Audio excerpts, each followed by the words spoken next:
It seems like over the past 2 years, nearly everything has gone wrong for Disney, and we've been pointing it out every step of the way. Whether it's the box office failures and disappointments, whether it's the streaming service that continues to bleed billions of dollars every year, or whether it's the seemingly endless controversies that Disney seems to find itself in, whether it's lawsuits, whether it's fights with the state of Florida. And all of this has caused their core audience to reject them, to walk away, to say no longer are we going to let our kids watch this, no longer are we going to support this. Instead, we're going to walk away from Disney, and as a result, Disney has been bleeding. And we've really seen some of those ramifications over the past few months. Bob Iger came back, was supposed to save everything, taking over for Bob Chapek.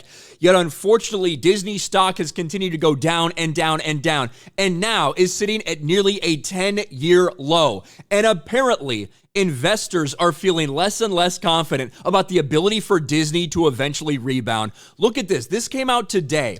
Disney sees stock price target slashed by more than $30 amid box office failures and streaming woes.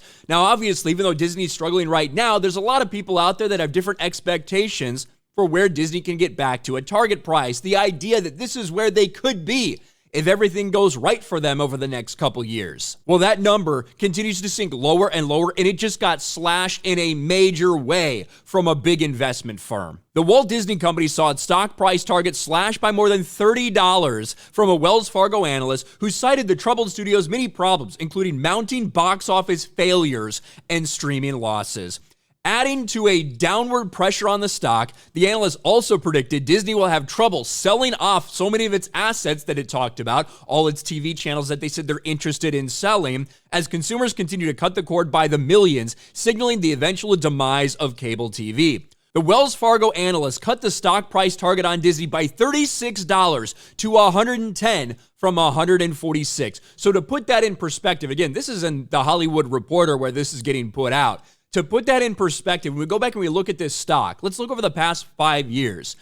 Before COVID, Disney was sitting there, pretty comfortably on 135, 140, 145, hovering in that area. COVID hit, obviously, nobody had any idea what happened, a massive downward spiral. But then it bumped back up as they lied to people about how successful Disney Plus was going to be. But once that fell off, it's just been down and down and down, and now here we are at $81 per share, the lowest in nearly a decade. Before, they thought that Disney would be able to get back to the heights before COVID. That's kind of what they were guessing. That was the target price where they thought eventually, long-term, Disney could be able to recover to. Now, that's not the case. Now they're saying around $110, which you'd have to go back to 2017, 2018 to see when typical Disney stock was trading around there. You could see this almost all of 2018. You're talking about wiping out years and years and years worth of gains that people are not going to see back.